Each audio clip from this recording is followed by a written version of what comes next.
જ્યાં પ્રભુના નામનો સ્મરણ થયું, ભાગવત કથાનો પ્રારંભ થયો, ત્યાં તો પોતાના બંને જે બાળકો છે વૃદ્ધત્વનું દૂર થયું અને યુવાન બન્યા છે. તરુણૌ ગૃહીત્વા, અને યમુનાના કિનારે છે ભક્તિ માતા પોતાના બંને દીકરાઓને લઈ અને યમુનાના તટ ઉપર છે. અને કથા ક્યાં ચાલુ થઈ છે? ગંગાના તટ ઉપર. પણ એનો પ્રભાવ એટલો છે કે જ્યાં કથાનો પ્રારંભ થયો ત્યાં તો છે કે યમુના તટથી પોતાના બંને તરુણ બાળકોને લઈ અને ભક્તિ માતા કથામાં મંડપમાં પ્રવેશ કરે છે. ક્વાહમ, હું ક્યાં બેસું? તિષ્ઠામી, હું ક્યાં બેસું એમ પૂછે છે. ત્યાં તો સંકાદી ઋષિમુનિઓ, નારદ મુનિ એવું કહે છે, વૈષ્ણવ માનસાની, જે વૈષ્ણવો છે એના હૃદયમાં જઈને હે ભક્તિ માતા તમે બિરાજમાન થાઓ. અને હંમેશા વૈષ્ણવોના હૃદયમાં એટલે કે ભક્તોના હૃદયમાં ભક્તિ બિરાજમાન થાય. અને પછી ભક્તિ આવે ને એટલે ભગવાનને આવવું જ પડે. એમાં પછી કોઈ શંકાને સ્થાન નથી. નાહમ વસામિ વૈકુંઠે યોગીનામ હૃદયેન ચ. ભગવાનને એવું પૂછ્યું નારદજીએ કે ભગવાન તમારું સ્થાન ક્યાં છે? તમે ક્યાં રહો છો? વૈકુંઠમાં રહો છો? ગોલોક ધામમાં રહો છો? સાકેત ધામમાં રહો છો? ભગવાને કહ્યું નાહમ વસામિ વૈકુંઠે યોગીનામ હૃદયેન ચ મદ ભક્તા યત્ર ગાયન્તે તત્ર તિષ્ઠામિ નારદ. હે નારદ, હું વૈકુંઠમાં નથી રહેતો, હું યોગીઓના હૃદયમાં નથી રહેતો. મારા ભક્તો જ્યાં મારું ગાન કરે છે એવા ભક્તોના હૃદયમાં જઈને હું બિરાજમાન થાઉં છું. તો ભગવાનને જ્યાં બેસાડવાના છે હૃદય કેવું હોવું જોઈએ? નિર્મલ હોવું જોઈએ, શુદ્ધ હોવું જોઈએ, માંજેલું વાસણ હોવું જોઈએ. તત્ર તિષ્ઠામિ નારદ, હું ત્યાં બેસું છું. पृथ्वी कहे मैं बड़ी तो शेष पर क्यों खड़ी? पृथ्वी कहे मैं बड़ी तो शेष पर क्यों खड़ी? और शेष कहे मैं बड़ा तो सोमनाथ के गले में क्यों पड़ा? शंकर कहे कि मैं बड़ा तो हिमालय पे क्यों बसा? और हिमालय कहे मैं बड़ा तो रावण के हाथों से क्यों उठा?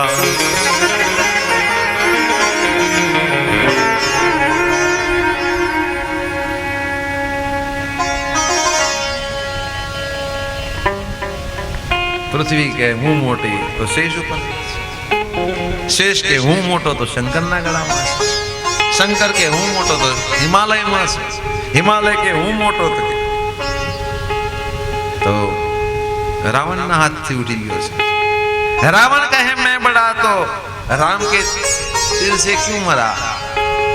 और राम कहे मैं बड़ा तो भक्तों के हृदय में जाकर क्यों बसा?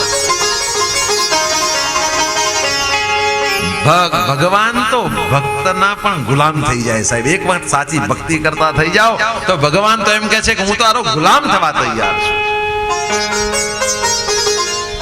ભક્તિ સાચા મનથી હોવી જોઈએ.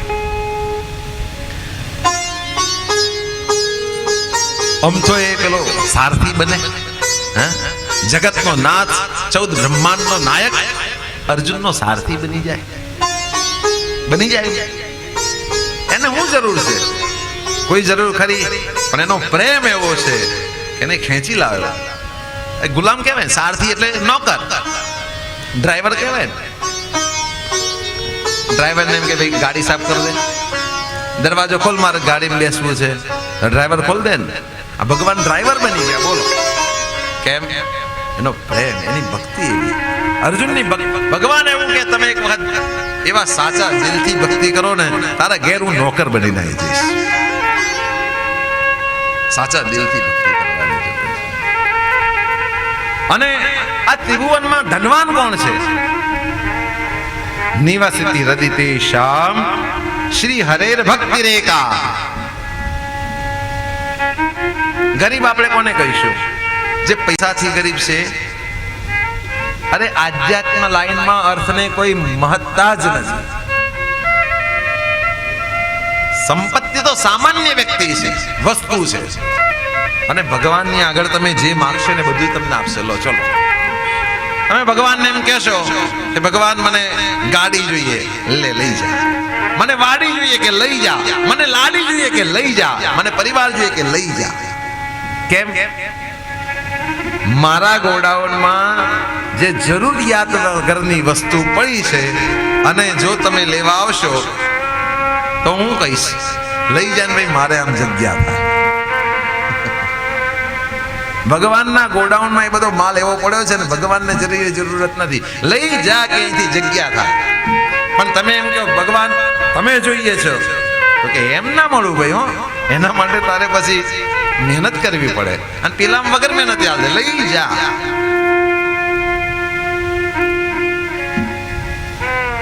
આધ્યાત્મિક લાઈનમાં અર્થને કોઈ મહત્તા નથી.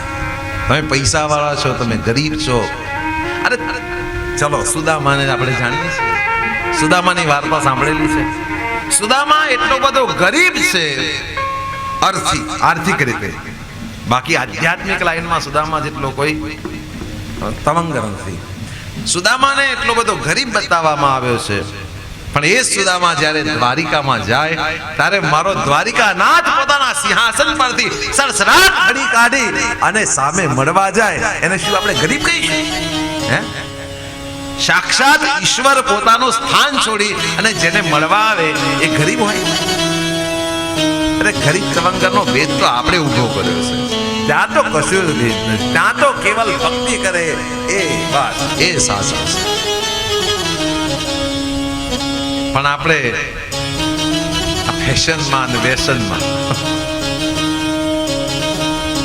અર્થ પ્રાધાન્યતા આવી એટલે પછી ચપ્પલે મારે 2000 ના જોઈએ, મારો ડ્રેસ 5000 નો હોવો જોઈએ. વ્યર્થ તમે આ સંપત્તિ ઈશ્વરે તમને આપી છે ને, એનો તમે વ્યર્થ દુરુપયોગ કરો છો. તમને 500 રૂપિયાના ડ્રેસથી ચાલતું હોય ને તો 5000 નો નહીં ખરીદવાનો. તમે 4500 માંથી 450 નો બીજા કોઈને લઈ આપો, ભલે 4000 તમારી જોડે રાખજો. પણ એ આપણો જીવ નથી ચાલતો. કોઈને આપવાનો આવે ત્યારે આપણે જે ન ચાલે એ આપણે દાનમાં આપીએ. 5000 નો ડ્રેસ અને પાછું કહેતા ફરવાનું 5000 નો લાઈ. શું કરવા તમે તમારી સંપત્તિનો દેખાડો કરો છો? કોઈ ફેર નથી પડવાનો. તો 5000 નો કરો, 10,000. તમારી સુંદરતા નથી જોવાની, તમારી અંદર કેવી સુંદરતા છે એ જોવાની જરૂર છે.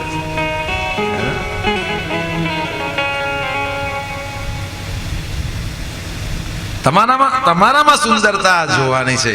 ઉપરની સુંદરતા તો આજ નહીં કાલે પતી જવાની સાહેબ. 18 વર્ષે તમારું જે રૂપ હતું ને 48 નહીં રહે, અને 48 છે 88 નહીં રહે. પણ અંદરનું જે સ્વરૂપ હશે ને એ તો 88 વર્ષ સુધી એવું ને એવું રહેશે, અને એ પૂજાશે. ઉપરનું નહીં પૂજાય. આ તો ચામડાની લેપન કરેલું છે, હમણાં નીકળી જાય શું? લો, હા, હાડકા સિવાય છે કશું. પણ એનો આપણને અભિમાન છે. રૂપનું અભિમાન લઈને માણસ ફરે છે.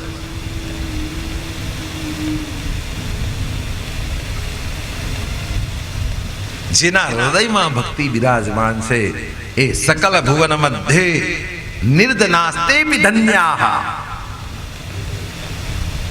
સૌદે બ્રહ્માંડમાં નિર્ધન હોવા છતાં જેના હૃદયમાં ભક્તિ છે એ સૌથી ધનવાન છે.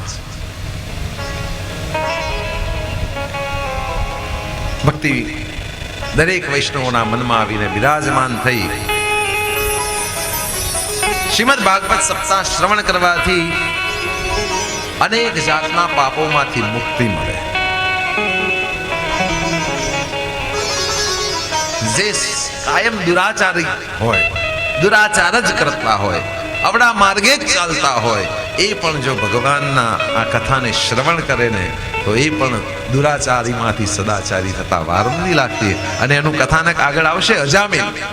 અજામિલ જેવો કોઈ દુષ્ટ આત્મા નથી, છતાં પણ જ્યાં સંતોનો સમાગમ થયો અને પછી એનું જે જીવન પરિવર્તન થયું, તો સત્સંગ કરવાથી, ઈશ્વરનું સ્મરણ કરવાથી, ઈશ્વરની વાર્તા શ્રવણ કરવાથી, પુરાણોનું શ્રવણ કરવાથી ગમે તેવો પાપી હશે એ પણ પુણ્યના માર્ગે ચાલતો થઈ જશે. કાયેન વાચા મનસાપી પાતકમ નિત્યમ પ્રકુર્વન્તિ શઠા હઠેન યે પરસ્વપુષ્ઠા મલિના દુરાશયા સપ્તાહ યજ્ઞેન કલૌ પુનંતિ તે. મનથી, કાયાથી, વાણીથી જે પણ તમે પાપ કર્યા હશે એ પાપ જો તમે સાચા હૃદયથી અહીં આગળ આવ્યા પછી ભગવાનના ચરણ શરણમાં બોલી જશો. મનથી જાહેરમાં નથી બોલવું, મારી તાકાત નથી અને તમારી તાકાત હોય તો બોલી જજો સાહેબ. આપણી તાકાત એવી નથી કે હું જાહેરમાં પાપ બોલી જાઉં. પાપી તો હું છું, તમે હશો કદાચ, હું તો છું જ.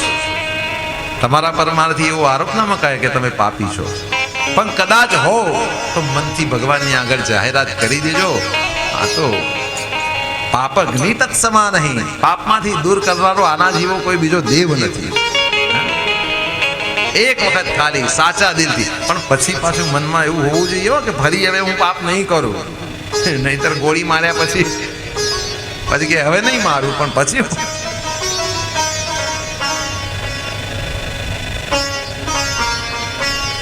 પણ ગમે તેટલું કરો ને તો ઓવરકોટ પહેરીને બેઠા હો ને તો નાયગ્રાના ધોજ નીચે બેઠો ને તો તમે પલળો નહીં. સત્સંગમાં આવ્યા પછી પલળવાની જરૂર છે. આપણે નદીમાંના પથરા નથી રહેવું. નદીમાં વર્ષો સુધી પથરો રહે ને તો કોરો ને કોરો, ખાલી ઉપરથી ભીનો થયો પણ જેવો તાપ લાગે કોરો. આપણે નદીના પથરા, અને કદાચ પથરામાં ઘસારો તો અડે હો. પથરો એ 10, 15, 20 વર્ષે, 25 વર્ષે એ પણ થોડો ઘસાય તો ખરો. તમે પાણી અત્યારે તો હવે કદાચ પાણી ભરવા ન જતા હો તમે, પણ પહેલા જે કૂવામાંથી રોજ બધા ગામના લોકો પાણી ખેંચે ને તો કૂવા પર જે પથ્થર હોય ને એ ઘસાઈ ગયો, એના પર પણ દોરીના કાપા પડી ગયા હોય. પથ્થર પણ જો ઘસાઈ જતો હોય તો આપણું હૃદય એટલું પથ્થર જેવું તો નથી ને. ઈશ્વરના ચરણે શરણે જાઓ, થોડું મીણ જેવું હૃદય બનાવો. આમ સહેજ પ્રભુના નામનું સ્મરણ થાય કે ઓગળવા માંડે.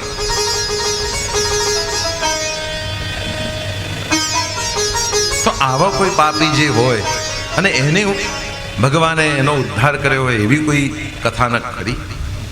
શનકાની મને કોઈ ખરી? તુંગભદ્રા નામની એક નદી છે, ત્યાં એક સુંદર નગર છે. ત્યાં આત્મદેવ નામનો એક બ્રાહ્મણ રહે છે.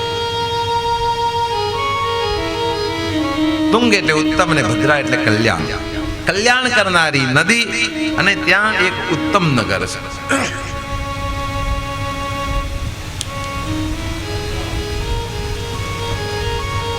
આ કલ્યાણ કરનારી નદી તુંગભદ્રા, ઉત્તમ કલ્યાણ કરનારું જો કોઈ નગર હોય તો એ આ નગર છે. આના દ્વારા આપણે ઉત્તમ કલ્યાણનો માર્ગ સાધી શકીએ છીએ.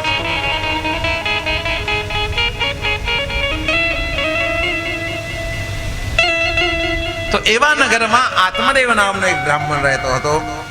શરીરમાં જે આત્મા છે, આત્મદેવ નામનો એક બ્રાહ્મણ રહેતો હતો.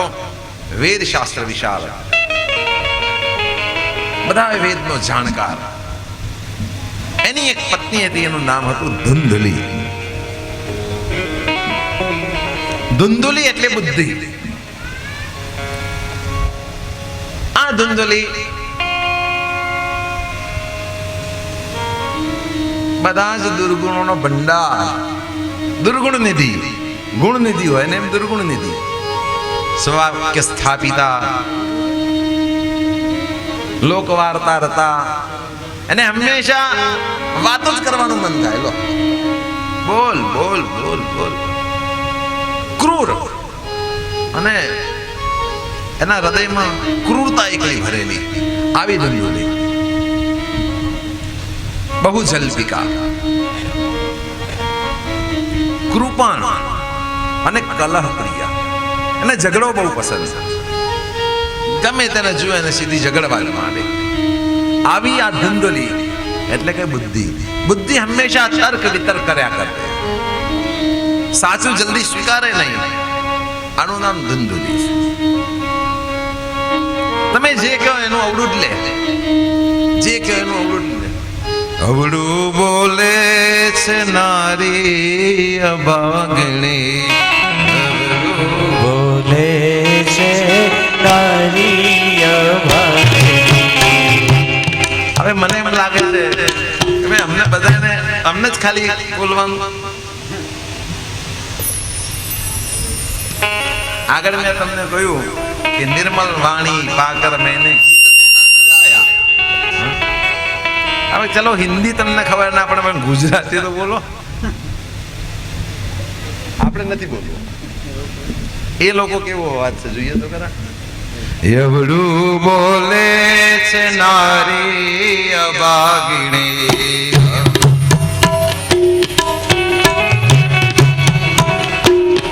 ભાઈ જરા સુરમાં યાર. બેનોને સુરનું ના કહેવું પડે, જે તાલીનો તાલ પડે અને બોલતાનો જે થાપ પડે એમાં તાલ આવી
જાય.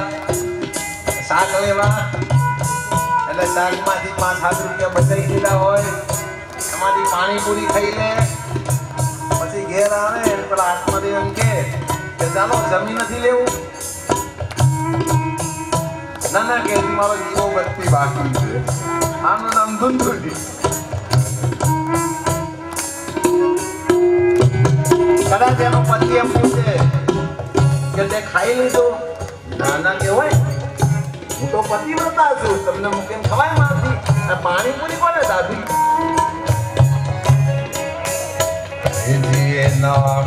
ધની સામે માને છે પંદરે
બધા હતા. હવે અંતર કયા કૂતરા આવે છે?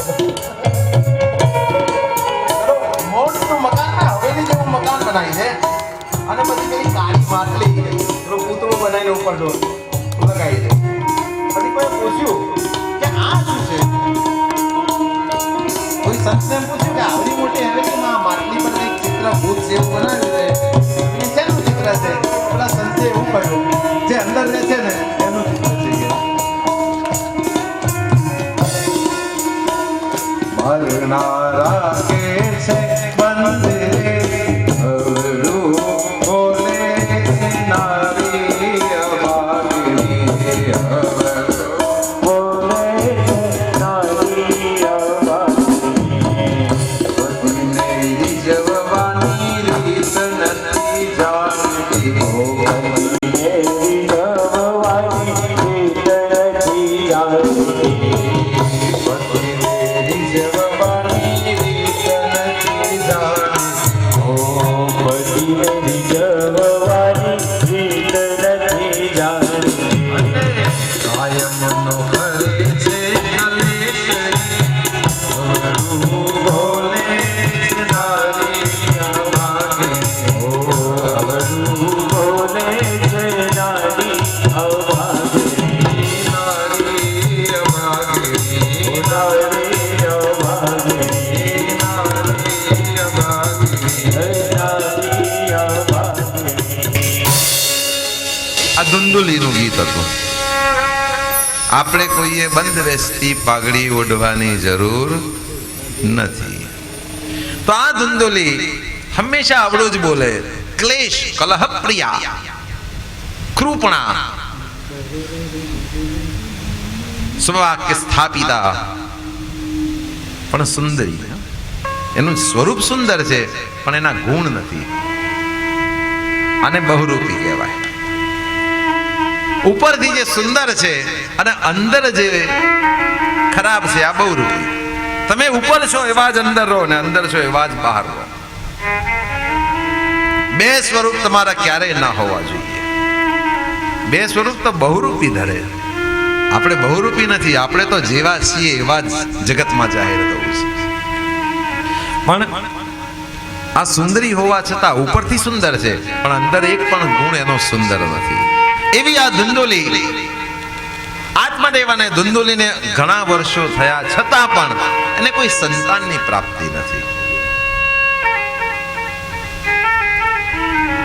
ધુંધુલી આમ તો ખરી રીતે માને સંતાન ન હોવાનું દુઃખ હોવું જોઈએ, પણ ધુંધુલીને એનું કોઈ દુઃખ નથી. આત્મદેવને થોડું દુઃખ છે. આત્મદેવ વિચારે છે કે સંતાન વગર જીવવું એના કરતા મરવું ઉત્તમ છે.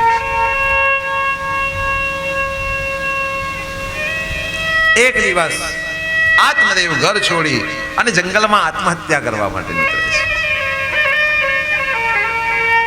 એક સરોવરના કિનારે આવી જલપાન કર્યું અને હવે વિચારે છે કે હું આત્મહત્યા કરીશ.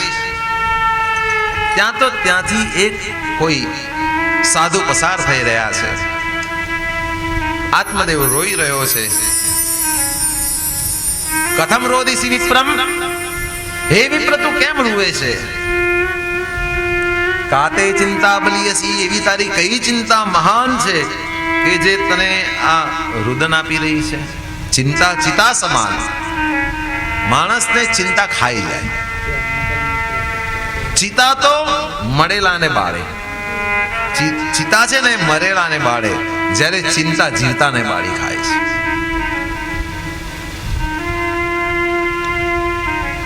કાતે ચિંતા બલિયસી, તારી એવી કઈ ચિંતા છે કે તું રડી રહ્યો છે? વદત્વમ સત્વરમ, જલ્દી જલ્દી બોલ, તારા દુઃખનું કારણ જલ્દી કહે. ત્યાં તો આત્મદેવ કહેવા લાગ્યો, હું આત્મદેવ નામનો બ્રાહ્મણ છું, મારે ઘેર કોઈ સંતાન નથી અને મને એવું લાગે છે દિક જીવનમ પ્રજાહીનમ દિગ્ગૃહમ ચ પ્રજા વિના. પ્રજા વગરનું જીવન નકામું છે અને પ્રજા વગરનું ઘર પણ નકામું છે, એવું આત્મદેવ વિચારી રહ્યો છે. આત્માદેવ એવું કહે છે પેલા યતિને, પેલા સ્વામીને, પેલા મહારાજને, પેલા સંતને કે મારા ઘેર હું જે ફળ લાવું છું એ જલ્દી નાશ થઈ જાય છે. મારા ઘેર હું કોઈ છોડવો રોપું તો એ સુકાઈ જાય છે. મારા ઘેર જો હું દૂધ દોતી ગાયને લાવું તો એ ગાય દૂધ દેતી બંધ થઈ જાય છે.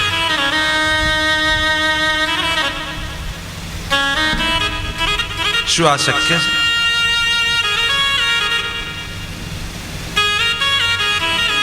ઈશ્વરે જે રચના કરી છે એમાં કોઈ ફેરફાર ન થાય. તમે ઝાડ રોપો, ઝાડ ઉગવું જ જોઈએ. તમે દૂધ દેતી ગાય લાવો તો દૂધ દેવી જ જોઈએ. તમે ઘરમાં ફળ લાવો તો એ જલ્દી ન બગડે. આત્માદેવ એવું કહે છે કે મારા ઘેર હું ફળ લાવું તો જલ્દી બગડી જાય છે, ન બની શકે. તમે તમારા મનના જેવા વિચારો કરશો એ વિચારોની અસર સામેવાળી વસ્તુ, આ તો સામેવાળી વ્યક્તિ પર થશે. તમે કેવા વિચારો કરો છો એના ઉપર સામે તમારો પ્રતિબિંબ પડશે. આત્માદેવ એવું વિચારી રહ્યો છે કે હું લાવીશ તો આમ થશે, હું લાવું તો આમ થશે. એમ થાય જ. તમારા અંદરના વિચારો, તમારી અંદરની કેમિસ્ટ્રી કેવી છે, તમારી અંદરની જો વિચારો ખરાબ હશે તો સામેવાળાનું ખરાબ થશે. ચલો, સામેવાળાનું ખરાબ થયા પછી તમારું તો ઓર ખરાબ થશે. કેમ? કારણ કે આત્મદેવ આવો વિચાર કર્યા પછી આત્મહત્યા કરવા નીકળ્યો છે. જો તમારા ખરાબ વિચારો છે, સામેવાળાનું ખરાબ થશે. ચલો, એ તમારા સંસર્ગમાં આવશે તો, પણ એનું ખરાબ થતા થશે, તમારું તો ઓર ખરાબ થશે.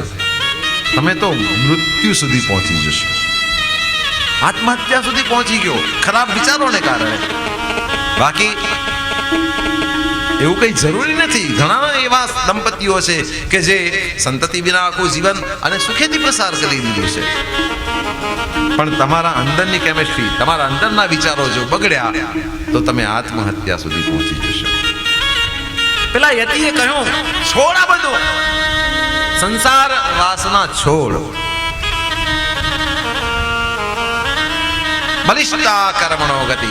આ કર્મની ગતિ છે ભાઈ. કદાચ તારા ભાગ્યમાં નથી લખેલું. ના, મારે તો સંતાન જોઈએ. યતિએ, સ્વામીએ, મહારાજે ધ્યાન લગાવ્યું. ધ્યાન લગાવતા ખબર પડી કે 7 જન્મ સુધી આને સંતાન નહીં થાય. એને તરત જ કહી દીધું. સાધુ છે ને હંમેશા સ્પષ્ટ કહી દે, ગોળ ગોળ ના ફેરવે. તમે શાસ્ત્રીજીને બતાવવા જાઓ ને તો શાસ્ત્રીજી તમને એમ કે આના કુંડલીમાં અત્યારે થોડા ગ્રહો ખરાબ ચાલે છે. સ્પષ્ટ ના કે, એમ કે સામેવાળાને શું દુઃખી કરવું.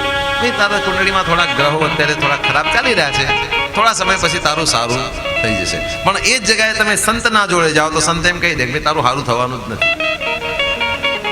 હા, યતિના આગળ ગયા છે, સ્પષ્ટ કહી દીધું કે 7 જન્મમાં પણ તારે સંતાન નહીં. એટલે તારે એ બધી આશા છોડી દે. આત્મદેવ તરત જ તૈયાર થયો કે હવે તો સ્વામીજી તમારા ચરણોમાં જ હું ત્યાગ કરીશ. મહારાજને એમ થયું, સંતને એમ થયું કે મારા આગળ આ જો બ્રાહ્મણ મરણને શરણ થશે, મને બ્રહ્મ હત્યાનું પાપ લાગશે. એટલે આજુબાજુ પર ઝાડ ઉપર નજર કરી એક ફળ લીધું. ફળ લઈને આત્મદેવને આપી દીધું. આત્મદેવ લઈ જા, તારા ઘેર સંતાનની પ્રાપ્તિ થશે. સાધુનો આશીર્વાદ ભલા ભાગ્યને ફેરવી દે. એક વખત નારદ મુનિ કોઈ રાજ્યમાં પસાર થઈ રહ્યા. રાજ્યમાં કોઈ હાસ્યનું ચિહ્ન દેખાતું નથી. બધા જ દુઃખી. નારદજીને કેમ બધા લોકો દુઃખી છે? રાજાના દરબારમાં ગયા. રાજા પણ દુઃખી. અરે રાજા, કેમ દુઃખી દેખાવો છો? મને કે સંતાન નથી. નારદજી જરા જોઈ લો. નારદજીએ જોયું. નારદજીએ કહી દીધું 7 જન્મ સુધી તને સંતાન નથી. નારદજી નીકળી ગયા. રાજા તો દુઃખી થઈ ગયો. અને 4-6 મહિના વીત્યા અને કોઈ સાધુનું આગમન થયું. અરે રાજા, ક્યું દુઃખી? બાપજી, नारद जी आया था ने हमने कीधु के 7 जन्म सुधी मने संतान नता। अरे ऐसा हो सकता है क्या? अरे अगले साल तेरे घर पुत्र का जन्म होगा। साधुए कही दीधु। राजा ने विश्वास ना आवे। राजा एम विचारे कि नारद मुनि कई खोटू ना के। राजाए कही दीधु आ साधु ने जेल में पूर दो। राजा नु मगज गमे ते करे। आ साधु ने के जेल में पूरी दो।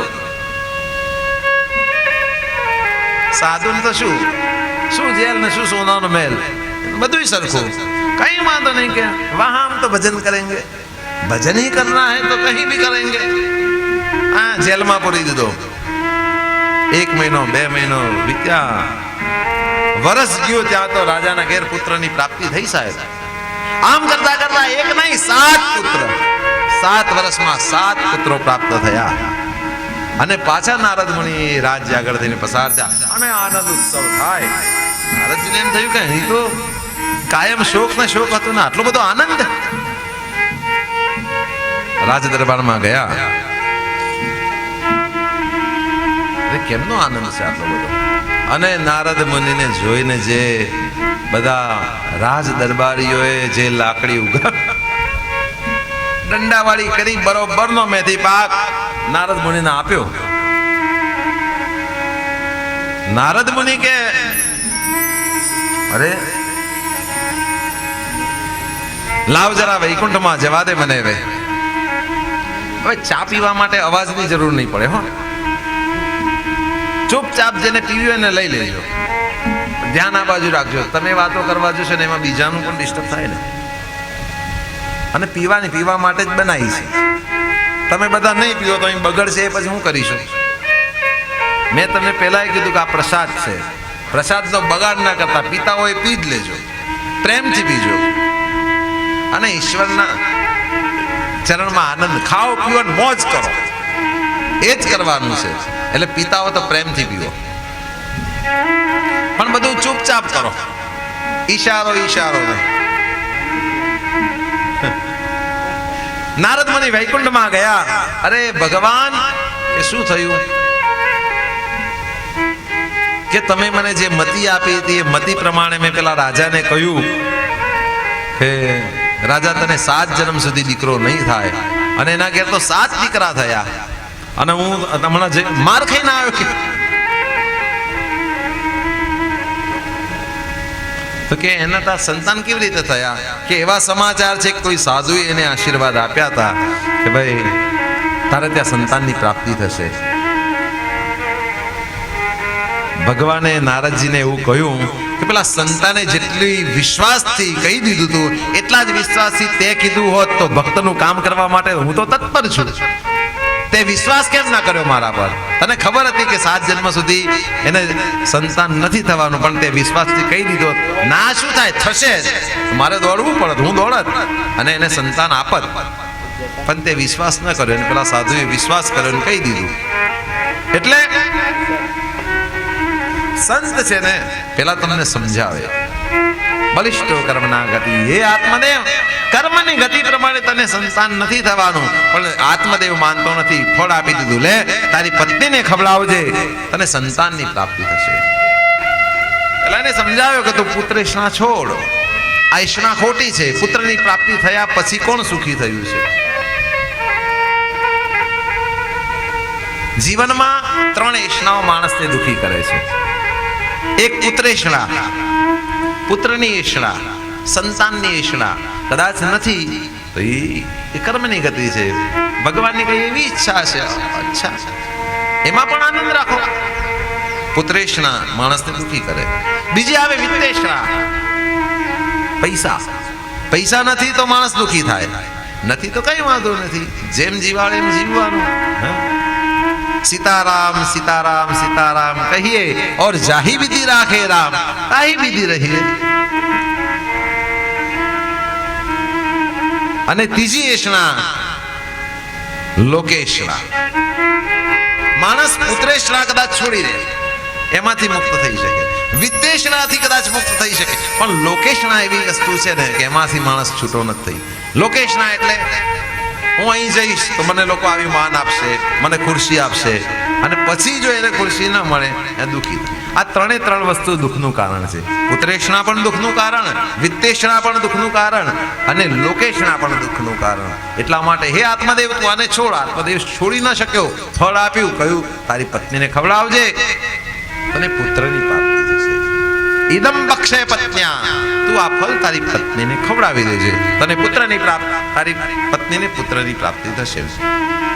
આત્મદેવ બિચારો ભોળો માણસ, એને જઈને પત્નીના હાથમાં આપી દીધું કે જે ઉપરથી સુંદર, અંદરથી દુર્ગુણોનો ભંડાર છે. એવી ધુંધુલીને આ ફળ આપ્યું, લે તું આ ફળ ખાઈ લેજે, એટલે સંતના આશીર્વાદથી આપણને સંતાનની પ્રાપ્તિ થશે.